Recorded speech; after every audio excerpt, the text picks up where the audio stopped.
Hello and welcome to UMD News for this hour. I am Shimelis Gebremichael. In the headlines, UN Rights Panel says it is alarmed over Ethiopia's abuses. Ethiopia Rights Body calls for immediate end to illegal detention of around 9,000 Tigrayans in Afar state. UN representative in South Sudan urged authorities to prepare for polls. And now we'll move into the news in detail. We invite you all to stay with the program. In the meantime, please do not forget to like and share our programs and subscribe to our YouTube channel.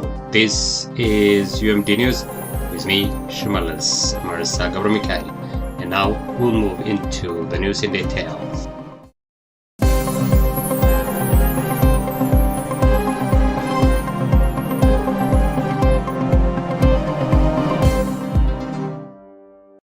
First up, UN Rights Panel says it is alarmed over Ethiopia's abuses. A United Nations Rights Panel focusing on Ethiopia says it is alarmed over continued violations and abuses in Ethiopia. The Commission of Human Rights Experts on Ethiopia, created by UN Human Rights Council to investigate abuses and rights violations in Ethiopia, warned the country is experiencing escalating violence and a dire humanitarian crisis. Commission Chairwoman Betty Murungi said recently, the subject matter of our inquiry appears to be perpetrated with impunity even now by various parties to the conflict. The Commission emphasized the responsibility of the government of Ethiopia to bring to an end such violations on its territory and bring those responsible to justice. The Geneva-based panel has a mandate to investigate allegations of violations of international human rights, humanitarian and refugee law since deadly war erupted in Ethiopia's northern Tigray region in November 2020. Witnesses recently told the AP more than 400 ethnic Amharas were killed in the Oromia regional state. On Thursday, a spokeswoman for the Ethiopia's prime minister said 338 people are now confirmed to have died in an attack earlier in June in Oromia's West Wallagga area. The Plenitium blamed the Oromo Liberation Army or OLA for the killings, saying the rebels group controls pockets of Oromia where they are terrorizing civilians. But an Oromo Liberation Army spokesman denied the allegations and said it was carried out by the government troops and a local militia. It called for an independent investigation. The UN Ethiopia Rights Commission is expected to deliver a written report to the UN General Assembly later this year. Ethiopia Rights Body calls for immediate end to illegal detention of around 9,000 Tigrayans in Afar state. A new report by the Ethiopian Human Rights Commission (EHRC) said that in the month of May, the Commission has followed and monitored the detention of around 9,000 Tigrayans who are held illegally and unconstitutionally since December 2020 in Samara and Agatina camps in the town of Samara, Afar regional state. The Commission has called for immediate end to the detention.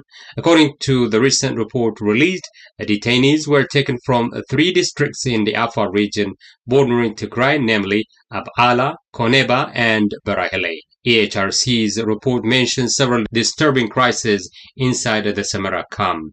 It said that within the last 5 months alone, there are accounts of Tigrayans who have died of disease, a mother who lost a child during birth, a young woman who is kept chained by her family due to mental illness, up to 10 people who are suffering from open wounds, 5 children with mental disabilities, and children aged 4 to 5 years who are suffering from an epidemic of skin disease, the contagious spread of which has threatened the remaining detainees in the camp due to lack of medical treatment. They were taken by the Afar Regional State Security Forces in collaboration with the zonal and Warada authorities and transport them on different days to the camps they remain detained since. The detainees interviewed by the Commission said that they had been evicted from their homes and were being held without their consent.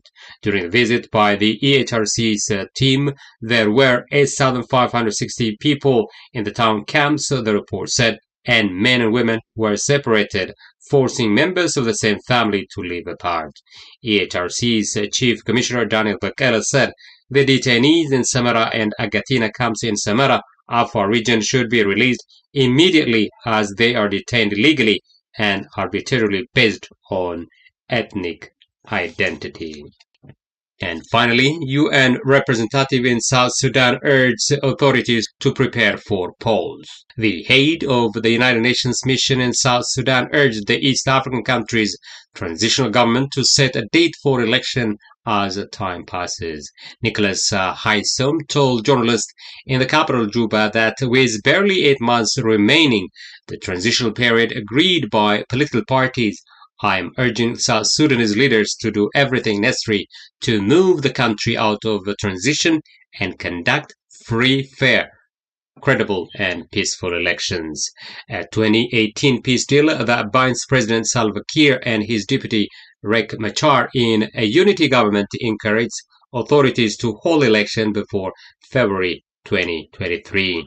The international community has long hoped a vote would usher in a democratically elected government in the world's youngest country. A timetable for the polls must be unveiled in advance for the international community to support the process, well, Haysom said, adding that without a date, nobody will really commit to supporting the elections, and the South Sudanese will not get into the frame of mind which is necessary for elections. The government has yet to reconstitute an electoral commission and implement key judicial reforms, and Kiir and Machar are known to have different opinions on the matter. Kiir, South Sudan's president since independence from Sudan in 2011, says general elections will be taking place as planned in 2023, despite delays in implementing the roadmap. Machar insists the election cannot be free and fair unless key provisions in the 2018 deal are fully implemented. Another opposition figure, Lam Akol, has voiced skepticism about the chances of a fair vote in a country plagued by sporadic violence. Well, dear viewers and listeners, with that we come to the end of the news for today. This has been UMD Media with me, Shimelis Marassa Gebremichael. Thank you for watching and have a good one.